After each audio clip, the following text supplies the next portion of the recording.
All right, thank you, Scott. Yeah, we wanted to kind of start the day off with kind of an overview of what is LIFT and some of the proximal measures, goals. So it's really exciting to have Scott and Regina kind of kick that off and share the why behind a lot of the work that we're doing. So sort of up next, we're going to turn over to Darrell Zeck from the Indiana Office of Work-Based Learning and Apprenticeship. So with the LIFT network and apprenticeships and the work of the Northern Indiana Workforce Board, this is all tied to state goals, state initiatives. So we have some representatives from the state, Darrell, PJ, Joshua Garrison is somewhere here from the Commission of Higher Ed, and a few other folks that we'll get into panels a little later. So we'll hand it over to Darrell to introduce himself and dive into the next section.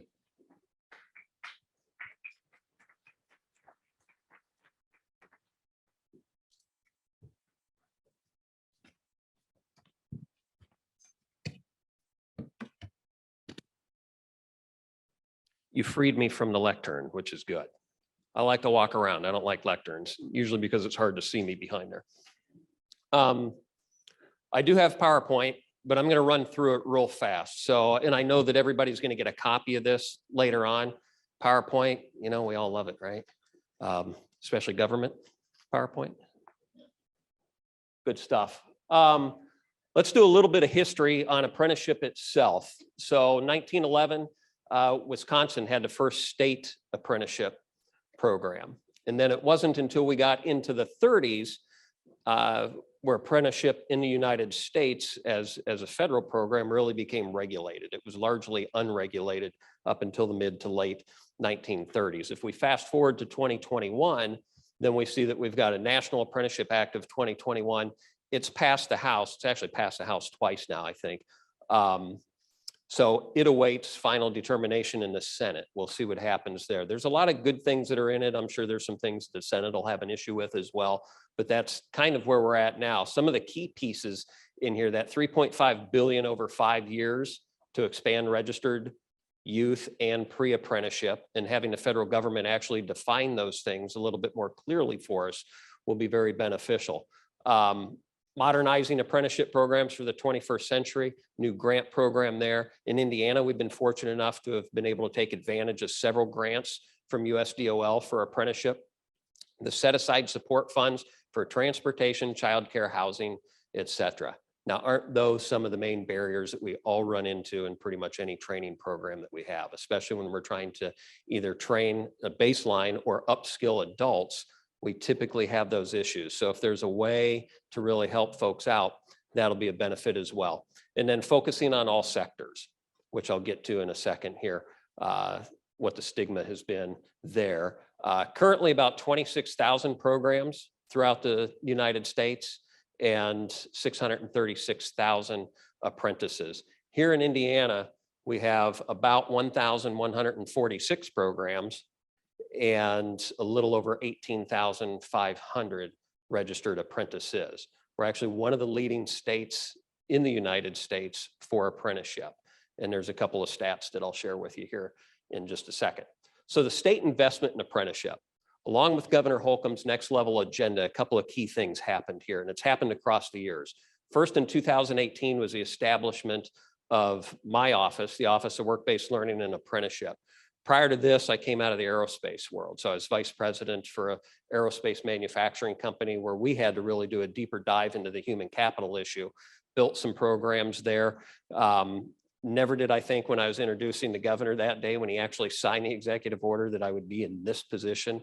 It was a few months later, I guess, is when that happened, but certainly happy to be, because the programs that we did, we really had to step out and do something different in order to grow our human capital piece so that the business could actually not just work day in and day out and meet customer demands, but actually grow as well.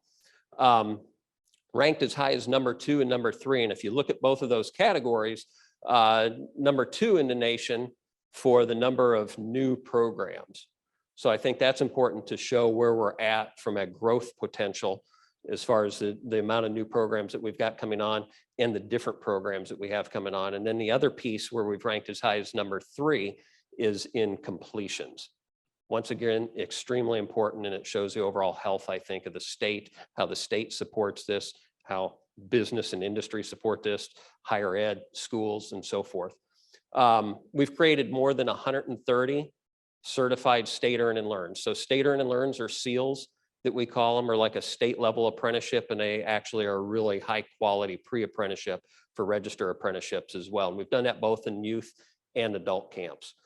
Develop programs in all of our key economic sectors. So again, this isn't just that stigma, right, that we've all heard. Apprenticeship is for construction trades. That's what a lot of people think. They're difficult programs to get into.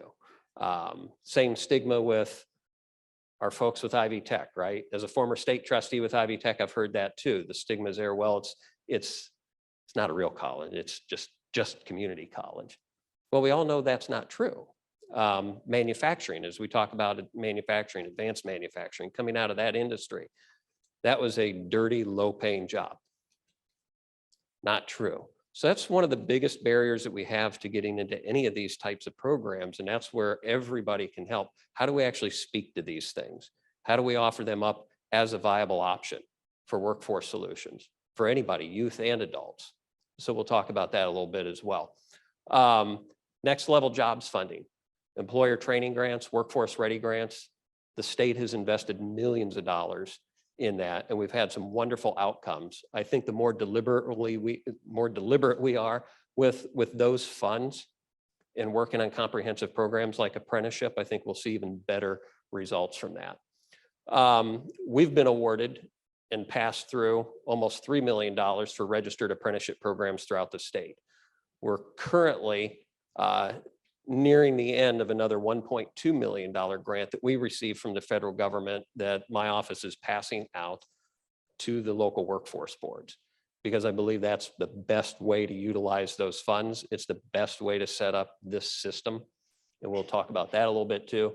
And then strengthening partnerships. The workforce development boards, you guys have got an awesome one up here. Region 2 is always kicking it good. I think that in setting up a system just makes sense as well, because there's a lot of opportunity there and a lot of programs that they can help in supportive services, wraparound services, braiding of funding. It all goes on there, and setting up a statewide system that way through the boards is very beneficial.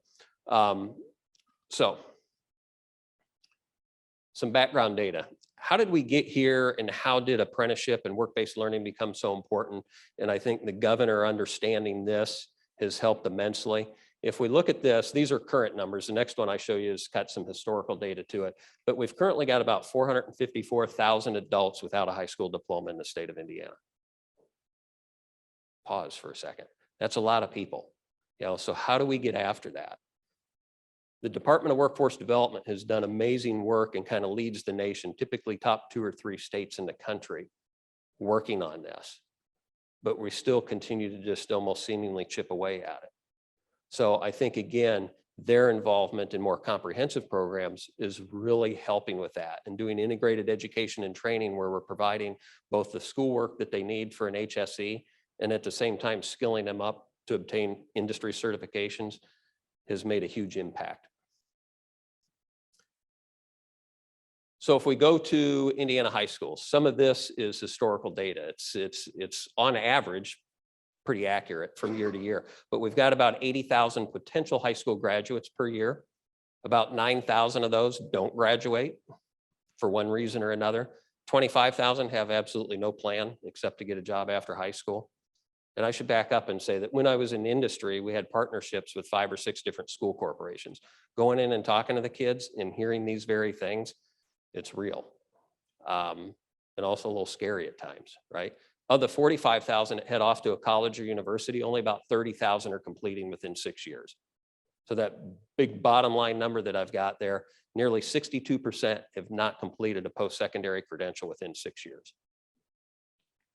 I'll pause again because that's interesting stuff, I think. 30% of college freshmen dropping out within that first year. These are the things that have us as a state, whether that's the governor, PJ with the governor's workforce cabinet, Commissioner Payne with DWD, myself, really focused on how do we get after this. Let's look at undergraduates within college, about 17 million. 1 in 5 at least 30 years old, half are financially independent from their parents. 1 in 4 caring for a child. 47% go to school part-time at some point in time or another. A quarter of them take a year off before starting school. 2 out of 5 attend a 2-year community college.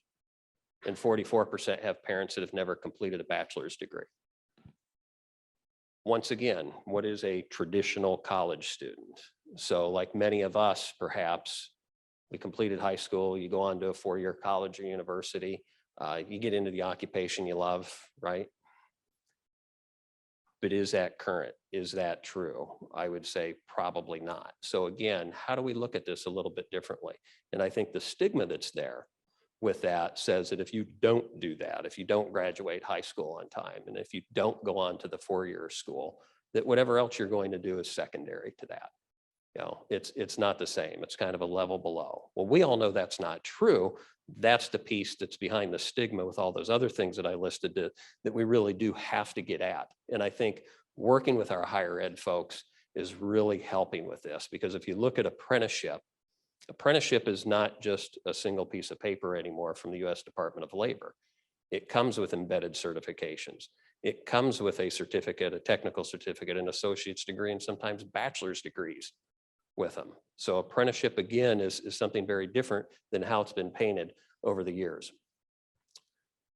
My office, out of everything that we were kind of supposed to do and look at, really comes down to these 3 main objectives: coordinating our efforts with the US Department of Labor. We have an awesome office here within the state of Indiana. Again, there's only 2 other states that I know of. This will be a bold statement, but there's only 2 other states that I know of that actually get along with their Office of Apprenticeship from the federal government.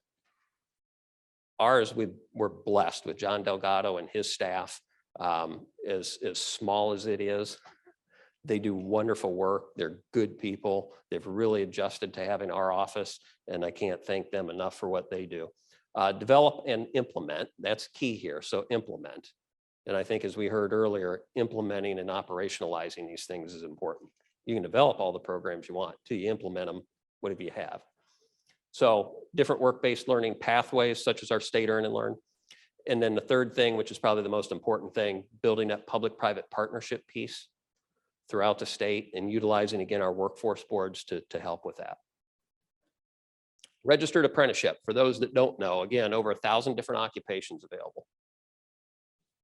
The 5 key elements: business involvement, structured on-the-job training, related instruction, rewards for skill gain. Typically, that's more money, and the National Occupational Credential. Here in Indiana, what we're doing with those is also embedding those different industry certifications. So it's not just one credential that somebody's coming out with. We're actually embedding other certifications, plus that post-secondary work leading to college degrees. Our state Earn and Learns follow almost the same.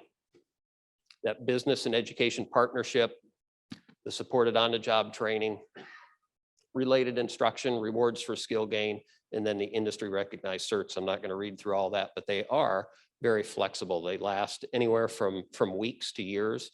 Right now, again, very employer driven, very friendly in that way. And these things can lead right into a registered apprenticeship with advanced standing. And I'll give you an example here in a moment. So how they do that is here, again, when you have a comprehensive program set up and you're working with the US Department of Labor to ensure the quality standards are there, makes it much, much easier to be able to transition these. Not every company is ready for a registered apprenticeship. I get that. That's another one of those things that we deal with all the time too. They seem to be very heavy, very complex. People just don't want to do it. John Delgado will tell you himself that there's people that treat him as though he's from the IRS. They just don't want the feds in their business, right? So it's all not true, but we've got to get there. Training plans, employer partners, again, every one of these that we develop, it's with the education partner and the actual employer. Everybody's got skin in the game. Everybody has a say. That's how we build the program that actually functions well, works well, and everybody's happy with that at the end of the day. So 10-step process to go through this, just so you can see that these truly are very detailed and very quality in nature. Not going to read through all of those. Our 100th seal, this is a good one to show just as a, it's a good sample, I guess, or a good example of what's going on around the state. This one was in horizontal construction, had 2 different high schools. Ivy Tech was a higher ed partner in this, 16 partners in total. My former regional director, Mr. Matt Presley, sitting back there, this is Matt's baby, and did an absolute wonderful job on this. So you can see 5 employers to start with here, the 3 schools, 2 state agencies were DWD and the Indiana Department of Transportation was also involved in this. The ones graduating this particular seal from high school, juniors and seniors would be in this program. 7, at least 7 industry certifications, and Ivy Tech CT, 18 transferable credits. And then this also gave that student advanced standing. So normally this would be like a 4-year registered apprenticeship with the U.S. Department of Labor. They received up to 2 full years of credit in this. So they actually were obtaining journeyman status 2 years out of high school instead of 4. Which is significant, right? It drives that net cost of the program down and that income for everybody else up. These will be in the packet, so I'm not going to go through them in any detail. I did want to show you what a seal framework looks like, though. If you start over to the left side in the big kind of yellow area there, that's year 1. This one happens to be youth. Grade 11 is there, then grade 12 shows the different certifications that they're obtaining. You push farther to the right, shows what they're graduating high school with. That gray area kind of towards the bottom shows the Ivy Tech credits that they're obtaining, the actual course credits that they're getting, and down below that, courses at school. So this framework that we developed over time really shows in one snapshot what these programs actually look like. And there's a couple more. This one's in youth in manufacturing, actually. This one I wanted to show, this one happens to be in healthcare, which is not what we're talking about today. But if you look at the bottom where it says concurrent coursework, there's options in there. And this is the beauty of this. And this is the same thing with registered apprenticeship. The employer gets to dictate what skills they're after and what certifications they're after and what are important to them. They can vary from employer to employer. And the last one, this one actually our Indiana Office of Technology, we did one there as well, and people actually gain employment with the state of Indiana this way. And once they're through to completion on the program, some of them may stay with the state of Indiana, some may go elsewhere with that, but they end up with a lot of really good certifications. We've done something very similar where we have adults with no high school diploma and we work the HSE in at the same time. So you're in gaining your high school diploma, other industry certifications, college credit, and you're being paid while you're doing this. That's a quote from John Delgado. Let's look at this a little bit. So rigor and quality are paramount. I've talked about that. That's both for the individual and the employer. Talent attraction and talent retention. Oftentimes people are talking about talent attraction. We all do it. But let's talk about talent retention as well. Apprenticeship programs can be built for incumbent workers as well. So it's a great way to skill up those incumbent workers, move them throughout the system, show them that they can advance in the company. That opens up the bottom end for more entry-level people to come in and follow along the same way. So when you start talking about growth within a company, apprenticeship is a great way to do that. Workforce development boards as intermediaries. Couldn't be happier than where we're at today because we've got 12 workforce boards across the state. All 12 are registered intermediaries now with U.S. Department of Labor. Some are also carrying on the extra duty of being a sponsor for the programs. Again, here in Region 2, they've been fantastic, absolutely fantastic to work with. Some real go-getters. Lisa Greco, I mean, just awesome work. I enjoy every time we talk, and we each are learning new things all the time, right? That's the way this is supposed to be. So having them as a central point of contact for partnership and program development is again paramount. It just makes sense because they've got so many other programs that they can support this with. They've got other funding that they can braid in there as well, both from an individual standpoint, impacting those people that are walking in off the street, whether they're unemployed or underemployed, to the actual business themselves. Sustainability. The goal should be to drive the net cost down to completion for all of these things. Oftentimes people look at this as though, okay, what kind of funding comes with it? Can I do this for free? Sometimes maybe, but we've got to set up a system that can withstand the ebbs and flows of the economy as well. Apprenticeship does that extremely well. And again, working through the workforce board to look at those dollars that may be available at any given time is paramount. And building that culture of professionalism and continuous development, that's the economic mobility that you get, both for an individual and a company. That was something that we, with the aerospace company I was at, we needed people so bad that we would just take people, right? We forgot about the culture piece. We forgot about meeting all the high standards just because we felt as though we needed people. And I talked to a lot of companies that are in that same boat. Get back to the culture of your company. Don't let that go. Put together comprehensive programs like this that really helps, again, those incumbent workers and new workers. And again, I think you're going to build it pretty big. So with that, I know I rushed through that. Are there any questions? And we have mics on each side, so we're ready for the Q&A.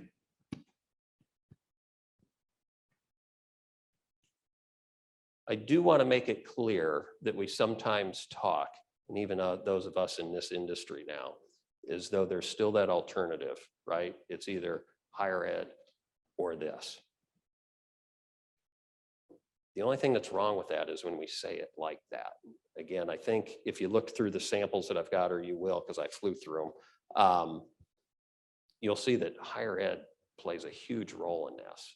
And there's the four-year universities and colleges out there that we're actually building state earn and learns and registered apprenticeships with.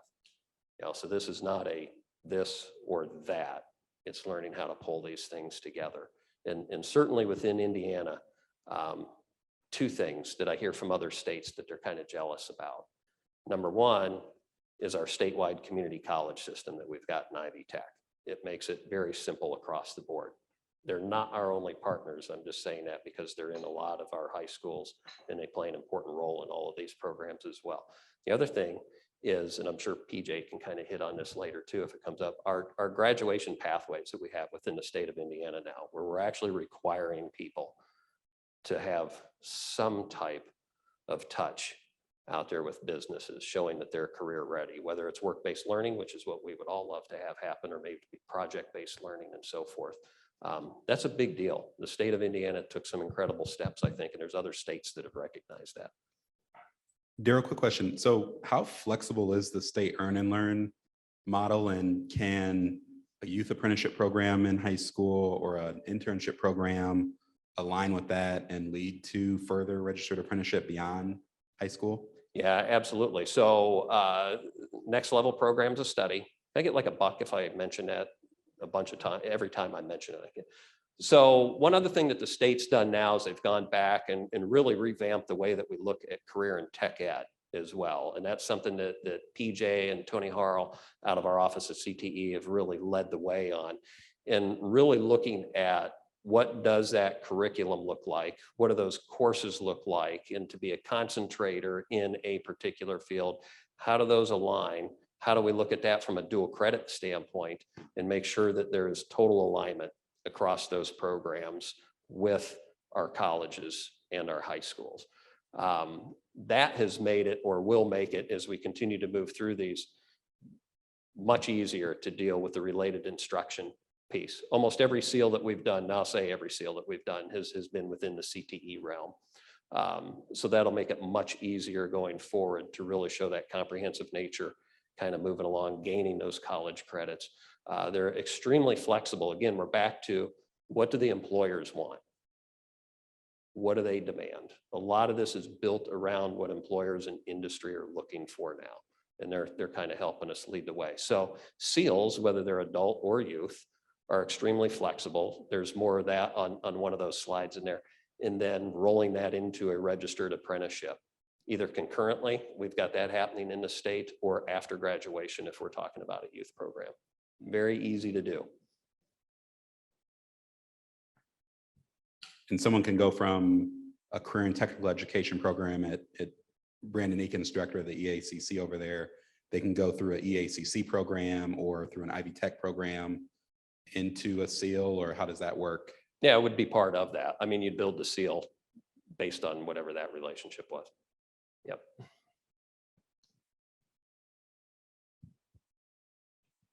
No other questions? Come on. Don't make it a hard one though. I was wondering if you'd mind elaborating a little bit more on your vision for the sustainability. You know, you talk to a lot of companies, and I think one of our greatest challenges is just introducing this to them and then just ensuring that it's not a one and done, that they have the ability to figure out how to re-engage with students or the high schools or the, you know, whoever it might be. Right. Can you kind of elaborate on like your vision of the best practice for how we can affect that? Sure. I think if I put my business hat back on, one thing that we needed to make sure was that we had, so you've got a talent pipeline, but you've got multiple feeders into that. Some people have just one, some have none, right? I mean, they haven't even taken the time to really develop a true talent pipeline. Again, they're in that, my hair's on fire and I need people. But if you really think about it and set it up in the way that I did it, I had multiple lines feeding that I could turn on and turn off, slow down, speed up as the economy and as the business model needed. One thing about apprenticeship is that we're seeing nationwide about $1.47 return on investment for every dollar spent, first of all. Oftentimes in business, what we're looking at, again, is not just that talent attraction piece, which this can certainly help, but the talent retention. Turnover is a huge cost to companies. So when we start looking at ROI, it's that how many people are we keeping too? So with apprenticeship, over 94% stay within the industry when they complete their apprenticeship. And over 90% of them are staying with the same company that they were training with. So I think those two pieces where you look at the ROI from a dollar standpoint and then a retention standpoint should be very attractive to businesses. Oftentimes it is, you've got to go, it takes more than one meeting, first of all. You've got to really lead this. So whoever's building that or developing it, typically it's going to fall to the workforce boards now with support from my office and DOL. You've got to really hold hands a little bit longer and walk them through that. But once they get it, they get it. Because again, it could seem like this is going to be very cumbersome to do, right? And it's going to be painful to keep and maintain. None of that's true. We've got to help them through that, help them realize that.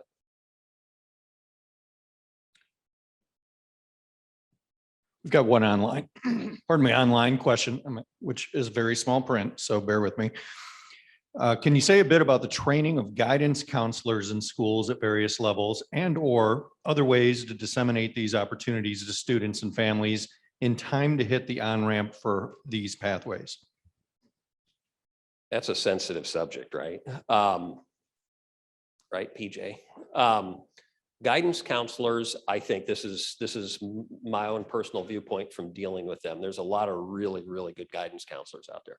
But I think the reality is that they have become just overwhelmed with other work within the school as well. I know from my own personal experience, having 3 children, you know, it's tough for them to even meet with them once or twice a year. They've got these other things that are going on. I think, again, we're back to not necessarily what's easiest, but maybe what they've done over the years, over the decades. And again, it's that let's get you through high school, that college for all piece is definitely there. Many of them are now seeing that there's different options. But again, the guidance counselors, they're what, 500 and some to 1 is the ratio, 400 or 500 to 1. You know, even nationally, it's supposed to be 2 to 250 to 1 number of students to guidance counselors. So they're overwhelmed, first of all. For me, industry getting into the schools and actually helping them understand that. For those of us working within apprenticeship, getting into the schools to help them with that is huge. For us, again, our company, we sponsored a lot of field trips to the company. Come in and see how we're making jet engine parts and stuff. Way cool. The kids go home. Maybe they talk about it. Maybe they don't. I don't know. The point that turned for us was when I started hosting evening open houses where the kids and their parents came. And I had almost every parent that came through there, number one, they thought manufacturing was a dirty job, and they learned different when you come through a high-tech aerospace company. It's a little bit different. That they're low-paying jobs, they found out different. It's a whole different thing when you invite parents into this world, whatever it is, and help educate them, because at the end of the day, the parents do have a say-so no matter how many times they talk to their kids. Anything else? I will say I came in last night, stayed at the Tapestry, very nice hotel. I learned something. All the bad guys, they take trains to try and run out of town because they blow the horns all the way out of town, because right after that are all the sirens from the cop cars chasing them, I guess. So those were two noises that I heard. It's like all the time last night. I'm from Terre Haute, so that's usually a lot of trains there. I don't know, Elkhart might have it. Hey, thank you much. Appreciate it.